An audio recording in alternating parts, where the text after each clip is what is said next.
कहानी की शुरुआत में असुरा सेक्ट नाम के कबीले को दिखाया जाता है, जहां उनका लीडर हाथ में एक बॉक्स लेकर कहने लगता है कि मैंने डिवाइन एलेक्सिर को खोज लिया है और अब हम इसे पीकर वर्ल्ड में सबसे ताकतवर बन जाएंगे। इसके बाद वो अपने सभी लोगों से उस एलेक्सिर को पी लेने के लिए कहता है, जिसे सुनकर सभी लोग बिल्कुल ऐसा ही करते हैं। वहीं ये सब सेनफेंग और येनर नाम के दो लोग चुपके से देख रहे थे और वे कहने लगते हैं कि ये असुरा सेक्ट तो सच में काफी खतरनाक प्लानिंग कर रहा है। इसके बाद वे दोनों उस लीडर के सामने आ गए थे और वो सभी लोगों से कहने लगते हैं कि ये तुम्हें बेवकूफ बना रहा है, क्योंकि दुनिया में ऐसी कोई भी एलेक्सिर नहीं होती जो कि हमें महान ताकत दे सके। तभी अचानक से वे सभी लोग उस एलेक्सिर को पीने के वजह से मारे जाते हैं, जिसे देख सेनफेंग उस लीडर के ऊपर अटैक कर देता है और काफी देर तक लड़ने के बाद वो उसे हरा भी देता है। इसके बाद वो येनर को वही बॉक्स देते हुए कहता है कि तुम इसे मास्टर के पास लेकर जाओ, और वो खुद वहाँ पर उस लीडर को सबक सिखाने के लिए रुक जाता है। लेकिन तभी उस लीडर का साथी पॉइजन मास्टर एक बेल को बजाने लगा था, जिसकी आवाज को सुनकर सभी मरे हुए लोग वापिस जिंदा हो गए थे और अब वे सब डीमन में बदल जाते हैं। वहीं दूसरी तरफ येनर अपने मास्टर के पास में आ गई थी और उन्हें उस बॉक्स को दिखाते हुए असुरा सेक्ट के बुरे इरादे के बारे में बताने लगती है। तब उस बॉक्स को देखकर उसका मास्टर टेंशन में आ गया था और कहने लगता है कि ये तो ताइची बॉक्स का सेकेंड हिस्सा है, और फिर वो सभी गाँव वालों को जल्दी से यहाँ से जाने के लिए कहता है। लेकिन तभी वहाँ पर असुरा सेक्ट का लीडर, जिसका नाम चेंग था, वो अपने डीमन आर्मी के साथ में वहाँ पर आ जाता है। उसे देख येनर का मास्टर उससे कहता है कि आखिर तुम ये सब क्यों कर रहे हो और तुम चाहते क्या हो। जिस पर चेंग कहने लगता है कि मास्टर, आपको तो पता ही होगा कि मुझे क्या चाहिए और इसीलिए तुम वो चीज मुझे दे दो। तो यह सुनकर वो मास्टर कहता है कि अगर मैं मर भी जाऊँ तो उसके बाद भी मैं तुम्हें वो चीज नहीं दूंगा। जिस पर चेंग अपने सभी डीमन से उनके ऊपर हमला करवा देता है, जिसके बाद उन गाँव वालों और उन डीमन के बीच में लड़ाई होने लगी थी, जहां हम देखते हैं कि वो डीमंस काफी पावरफुल थे और वे सब उन गांव वालों के ऊपर भारी पड़ रहे थे। तभी येनर और उसका मास्टर वहां से भागकर किसी दूसरे रूम में आ गए थे, लेकिन चेंग उनको जाता हुआ देख हंसने लगा था। इधर येनर अपने मास्टर से पूछती है कि आखिर वे सब डीमन कौन है, जिस पर उसका मास्टर उसे बताता है कि उनको ब्लड डीमन कहा जाता है, और इसके बाद वो उसे पास्ट की कहानी सुनाने लगता है, जहाँ वो उसे बताता है कि 100 साल पहले यहाँ एक किंग ने एक बीस्ट स्पेक्ट्रम को बनाया था, जिसके मदद से हम इंसान को डीमन और डीमन को इंसान में कन्वर्ट कर सकते थे।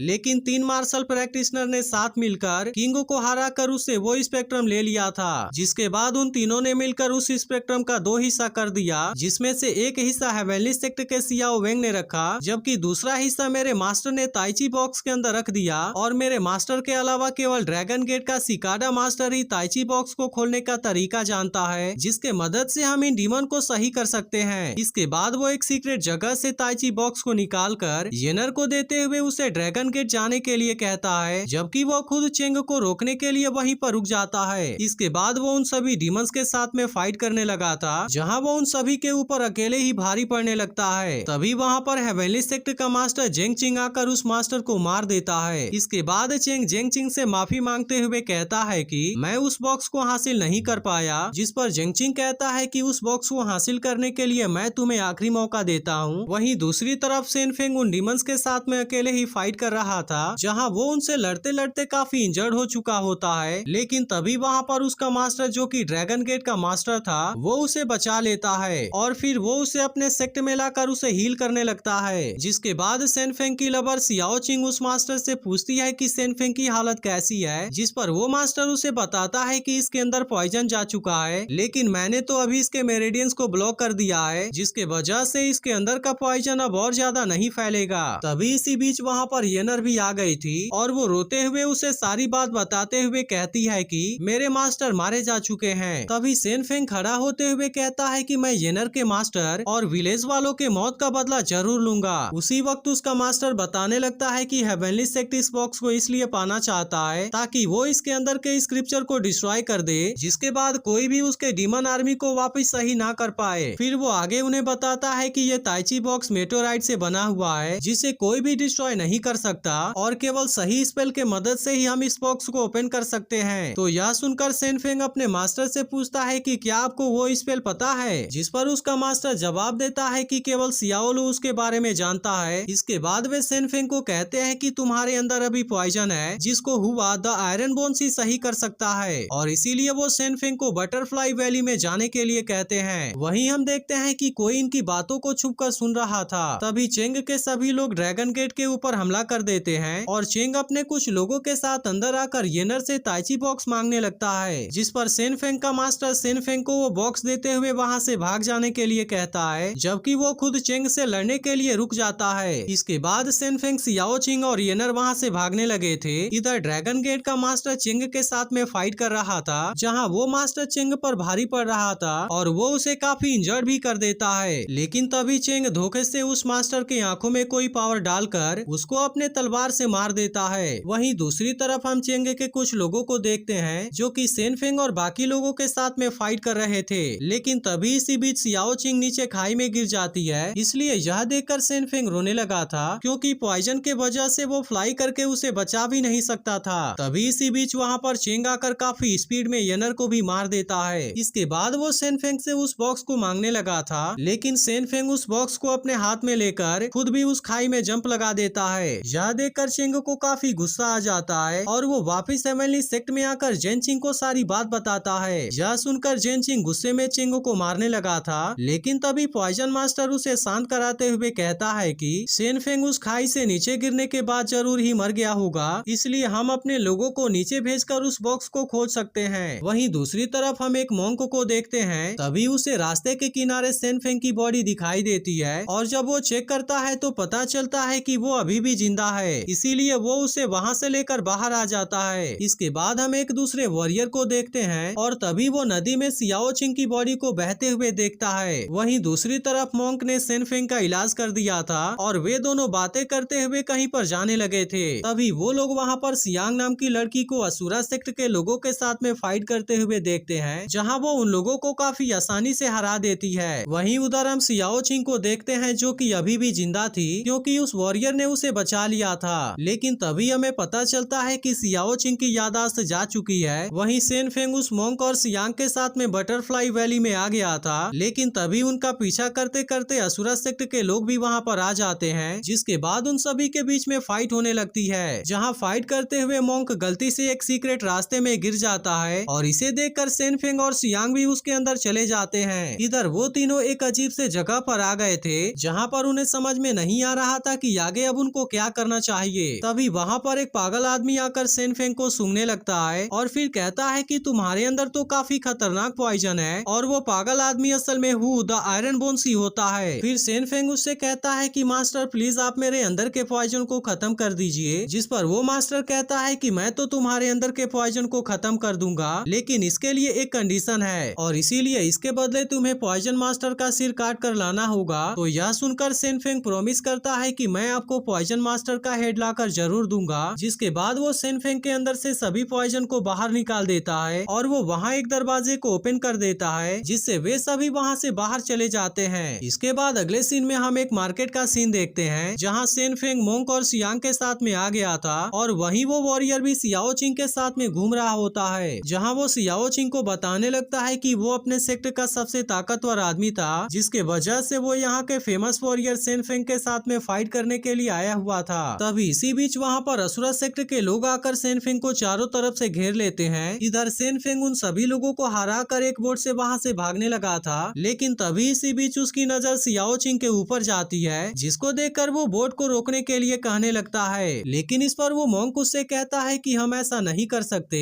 वहीं असुरा सेक्ट के लोगों ने सियाओ चिंग को देखकर उसे पहचान लिया था, जबकि दूसरी तरफ हम सेन फेंग को देखते हैं, जहां उसे पता चलता है कि सियाओ लू असल में उस मोंक का मास्टर है, जिसको ताइची बॉक्स ओपन करने का स्पेल पता है। तभी इसी बीच वहाँ पर सकूरा भी आ जाता है और वो सेन फेंग को लड़ने के लिए चैलेंज करता है, जिस पर सेन फेंग उससे कहता है कि मुझे अभी बहुत जरूरी काम करना है और इसीलिए मैं प्रॉमिस करता हूँ कि मैं अपना काम खत्म कर लेने के बाद तुमसे फाइट जरूर करूंगा। तब इस बात को सुनकर सकूरा भी इसके लिए मान गया था और फिर वो होटल में वापस आ जाता है, लेकिन जब वो सियाओ चिंग को खोजने की कोशिश करता है तो वो उसे कहीं पर नहीं दिखती। तभी उसकी नजर टेबल के ऊपर रखे हुए एक लेटर पर जाती है, जिस पर लिखा हुआ था कि अगर तुम्हें इस लड़की की जान प्यारी है तो ताइची बॉक्स को लेकर हेवनली सेक्ट में आ जाओ। इसके बाद हम सियाओ चिंग को देखते हैं, जिसे उन लोगों ने पकड़कर एक जेल के अंदर बंद कर दिया था। तभी इसी बीच सियाओ चिंग के सिर में चोट लग जाता है और इसके वजह से उसे पास्ट के विजन याद आने लगते हैं। वहीं दूसरी तरफ हम देखते हैं कि सकूरा सेन फेंग के पास में आ गया था और वो उसे लेटर दिखाते हुए उससे ताइची बॉक्स मांगने लगता है, जिस पर सेन फेंग उससे कहता है कि हमें सबसे पहले सियाओलू के पास में जाकर स्पेल को खोजना होगा ताकि हम इस बॉक्स को ओपन कर सकें। और वो मोंक और सियांग के साथ में मास्टर सियालू के पास में आ जाता है, जहाँ सेन फेंग जब उसे हेवनली सेक्ट और असुरा सेक्ट के कारनामों के बारे में बताता है तो वो उसकी मदद करने के लिए मान जाता है, जिसके बाद वो सेन फेंग के हाथों के ऊपर सीक्रेटली उस स्पेल को बता देता है। इसलिए स्पेल के बारे में जानकर सेन फेंग और सियांग वहाँ से निकल गए थे, जहाँ रास्ते में सियांग उससे कहती है कि तुम इस बॉक्स को चेक क्यों नहीं कर लेते। तो यह सुनकर सेन फेंग उस बॉक्स को खोलने लगता है, जहाँ उस बॉक्स के अंदर वो स्क्रिप्चर मौजूद था, लेकिन अब चेंग भी अपने लोगों के साथ में वहाँ पर आ गया था, जिसको देखकर सियांग सेन फेंग के हाथ से उस बॉक्स को लेकर चेंग के पास में आ जाती है। फिर हमें पता चलता है कि सियांग असल में चेंग के लिए ही काम करती है और वही हमेशा सेन फेंग के ऊपर नजर रखती थी।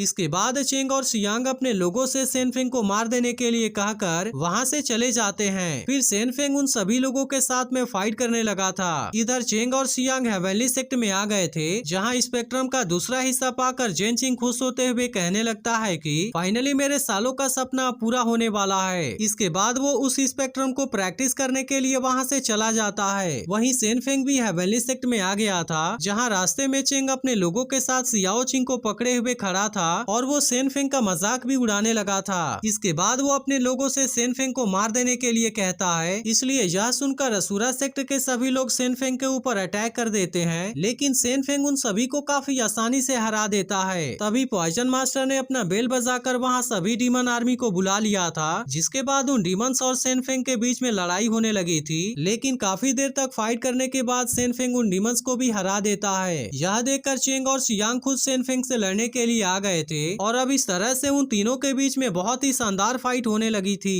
तभी सेन फेंग अपने यिन यांग की पावर से उन दोनों को दूर फेंक देता है। अब इसी बीच वहाँ पर सकूरा भी आ गया था और वो सियाओ चिंग के आसपास के लोगों को मारकर उसे बचा लेता है। तभी इसी बीच पॉइजन मास्टर सकूरा के ऊपर अपने पॉइजन से हमला कर देता है, लेकिन वो उसके पॉइजन को अपने तलवार से रोक लेता है। इसलिए यह देखकर पॉइजन मास्टर अब वहाँ से भाग गया था, जिसके बाद वो सियाओ चिंग को एक सेफ जगह पर छोड़कर वापिस सेन फेंग की मदद करने के लिए चला जाता है। वहीं दूसरी तरफ हम सेन फेंग को देखते हैं, जिसने चेंग और सियांग को काफी इंजर्ड कर दिया था। इसी के साथ अब उसने एक पावरफुल अटैक का यूज करके उन दोनों को मार दिया था। इसलिए यह देखकर असुरा सेक्ट के बाकी लोग वहाँ से भाग जाते हैं। वहीं इधर जेंग चिंग ने उस स्पेक्ट्रम को पूरी तरह से प्रैक्टिस कर लिया था, जिसके बाद वो हंसते हुए बाहर सेन फेंग के पास में आ जाता है, जिसे देखकर सेन फेंग कहने लगता है कि आज मैं तुमसे ड्रैगन गेट और फुसी विलेज के सभी लोगों के मौत का बदला लेने के लिए आ गया हूँ। जिस पर वो उससे कहता है कि बिस्ट स्पेक्ट्रम की ताकत को देखने के लिए तैयार हो जाओ, और वो सेन फेंग के ऊपर हमला कर देता है। यह देख सेन फेंग इसे अपने पावर से रोकने की कोशिश करना चाहता था, लेकिन वो इसके अटैक को नहीं रोक पाता और दूर जाकर गिरता है। जिसके बाद जेन चिंग उसका मजाक उड़ाने लगा था, लेकिन तभी वहाँ पर सकूरा भी आकर उसके ऊपर हमला कर देता है। फिर भी जेन चिंग ने उसके अटैक से खुद को बचा लिया था और अब सकूरा जेन चिंग से लड़ने लगा था, जिसके दौरान वो अपने तलवार को उसके अंदर घुसा देता है। लेकिन इसके बाद भी जेन चिंग को कुछ भी नहीं होता और वो सकूरा को अपने पावर से पीछे फेंक देता है। तभी सेन फेंग फिर से उसके ऊपर हमला कर देता है, लेकिन अब जेन चिंग की ताकत बहुत ज्यादा बढ़ चुकी थी और वो सेन फेंग को अपने पावर से बहुत इंजर्ड भी कर देता है, जिसके वजह से वो वहीं पर बेहोश हो गया था। यह देख सकूरा भी फिर से उसके ऊपर अटैक करना शुरू कर देता है और वे दोनों काफी शानदार तरीके से फाइट करने लगते हैं, जहाँ पर सकूरा जेन चिंग के ऊपर अपने बहुत ही ताकतवर स्लैश अटैक करता है, लेकिन इससे भी जेन चिंग को कुछ नहीं होता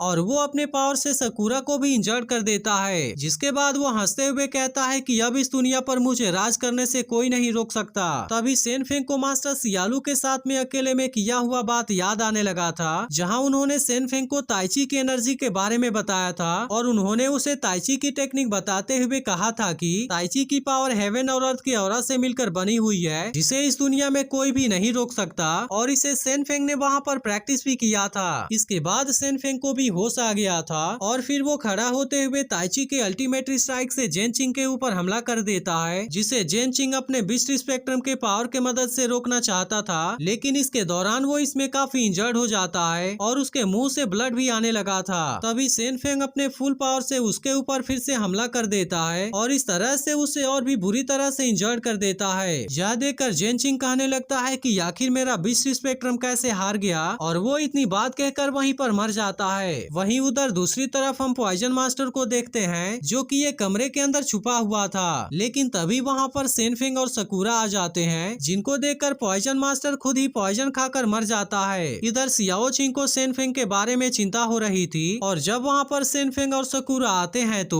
वो खुश होते हुए सेनफिंग के पास चली जाती है। इसलिए यह देखकर सकूरा भी थोड़ा सा इमोशनल हो गया था, क्योंकि वो भी सियाओ चिंग को पसंद करने लगा था। इसके बाद हम सकूरा और सेनफिंग को देखते हैं जो कि वादे के मुताबिक फ्रेंडली फाइट करने के लिए माउंटेन के ऊपर आए हुए थे और वे दोनों फ्लाई करते हुए एक दूसरे के साथ में लड़ने लगते हैं, जिसके बाद यह मूवी यहीं पर एंड हो जाती है। लेकिन अगर आपने पिछली वीडियो को मिस कर दिया हो तो लेफ्ट वाली वीडियो जरूर देख लेना, और अगर एक्सप्लेनेशन अच्छी लगी हो तो वीडियो को लाइक भी जरूर कर देना।